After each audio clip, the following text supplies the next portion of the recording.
Hi friends. आज मैं आपको इंट्रोड्यूस कर रही हूँ मेरी बहुत प्यारी फ्रेंड, कज़िन, रिलेटिव, भाभी, मासी, सब कुछ है ये मेरी।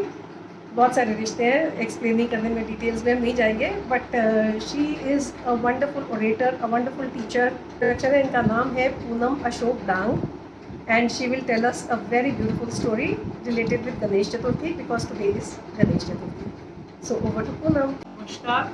आप सभी को गणेश चतुर्थी की बहुत बहुत शुभकामनाएं। आज गणेश जी का जन्मदिन है, बहुत अच्छा अवसर है कि आज हम गणेश जी के बारे में भी बात कर सकते हैं।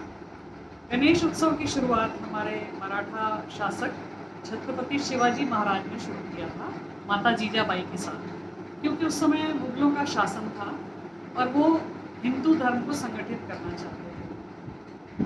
जब उन्होंने शुरू किया, उसके बाद जितने मराठा पेशवा थे सबने इस त्यौहार को, उत्सव को आगे बढ़ाया और 10 दिन का ये उत्सव चला, बहुत दानपूर्ण हुआ करता था।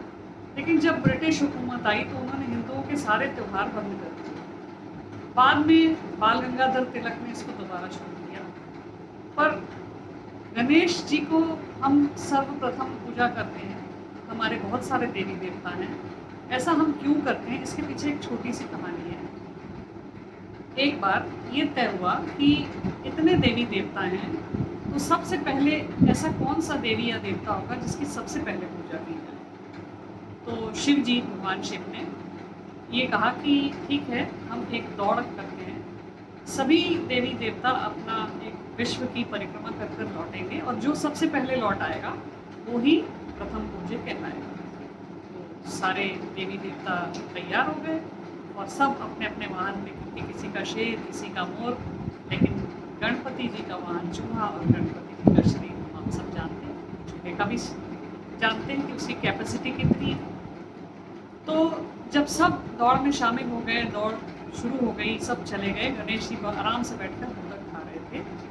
और जब उनको अंदाज हुआ कि अब ये सब लौटने वाले हैं, उन्होंने उठकर अपने माता और पिता की परिक्रमा की और वापस बैठ गए। जब सारे देवी देवता लौट कर आए तो प्रश्न उठा कि भाई जो लोग इकट्ठे पहले आ गए थे कि कौन पहले पूजा जाएगा।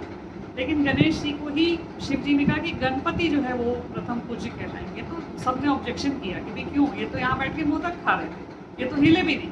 तो उन्होंने बोला, गणेश तुम बताओ क्यों, जो तुमने किया वो क्या किया। तो उसने कहा कि मैं मानता हूँ कि पूरा विश्व मेरे माता और पिता के चरणों में है और मैंने माता पिता की परिक्रमा करके विश्व की ही परिक्रमा की है।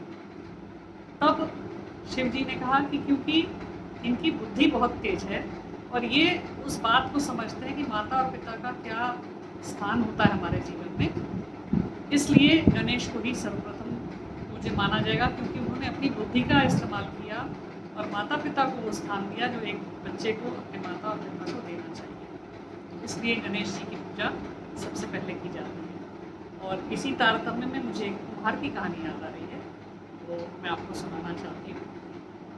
एक कुम्हार था, वो ऐसे उत्सव पे गणेश जी की, दुर्गा जी की मूर्तियाँ बनाया करता था और बेचा करता था। उसकी मूर्ति बाजार में 50 से 80 रुपए तक की बिक जाया करती थी। उसका एक बेटा था 3 साल का, वो भी बगल में बैठा पिता के साथ मिट्टी की छोटी छोटी मूर्तियाँ बनाता था। और जब वो 6-7 साल का हुआ तो वो भी छोटी छोटी मूर्ति बनाने लगा, रंग करने लगा, क्योंकि वो बचपन से वो काम कर रहा था। और उसकी मूर्तियाँ भी 15-10 रुपए में बिकने लगी।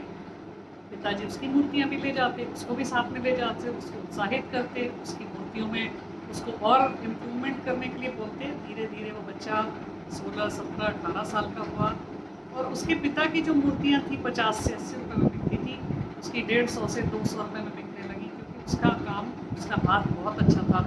लेकिन फिर भी पिता जो थे वो उसकी चीज़ों में नुक्स निकालते थे और कहते थे, बेटा इसका रंग थोड़ा ऐसा कर लो, इसको वैसा कर लो, इसमें थोड़ा कान ऐसा कर लो। तो एक दिन उस बच्चे ने, जब 18, 19, 20 साल का हो गया, तो उसने अपने पिता से कहा कि आपकी मूर्ति तो 100-150 रुपये में बिकती नहीं है, मेरी 250-300 तक की बिक रही है, आप मेरे को सिखा रहे हो, आप मेरे को क्या सिखाओगे, आपकी तो वहीं की वहीं है, मेरा तो ग्रोथ हो रही है, मैं तो इतनी अच्छी, मेरी घर बार की मूर्ति महंगी बिकने लग गई, आपकी तो वहीं की वहीं है। तब उसके पिता 1 मिनट मौन रहे और बोले, मैं भी बेटा अपने पिता के साथ ऐसे ही मूर्तियाँ बनाता था और मेरे पिताजी की मूर्ति 20 से 25-30 रुपये में बिकती थी। जब मेरे पिता भी नुक्स निकालते थे, धीरे धीरे मेरी मूर्ति 80-90 रुपये की जब बिकने लगी तो यही जवाब मैंने एक दिन अपने पिता को भी दिया था। उस दिन के बाद से मेरे पिता ने मुझे टोकना बंद कर दिया और मेरी मूर्तियों का भाव कभी बढ़ा नहीं। तो हम ये ध्यान रखें कि हमारे पेरेंट्स, माता या पिता, इनसे बड़ा वेलविशर हमारा कोई नहीं है। अगर हमें वो टोकते हैं, कई बार हमें लगता है कि वो हमारे पुराने ज़माने के, उनको तो समझ ही नहीं है और वो हमसे हमें समझाने की कोशिश कर रहे हैं, लेकिन उनका अनुभव और उनकी बहुत सारी ऐसी जो उनके पास धरोहर है हमारे बहुत काम आती है।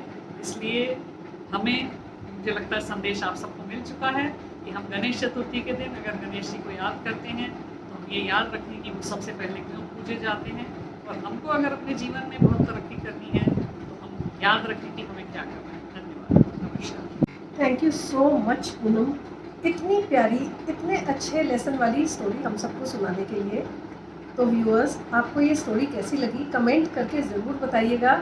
और मैं भी पास में बैठी सुन रही थी और मुझे इतनी अच्छी लगी। और पूनम की एक बात बता दूँ, गाना गाने में, गीत गाने में इतनी मधुर, इतनी प्यारी है आवाज़ कि एक स्टोरी तो और इनसे सुननी बनती है, और वो भी एक छोटे से सॉन्ग के साथ। So I will request her to come up with more stories and a few songs में बी इंक्लूडेड इन दैट। तो आप लोग क्या और स्टोरीज़ पूनम जी से सुनना चाहेंगे तो प्लीज़ कमेंट करके ज़रूर बताइए।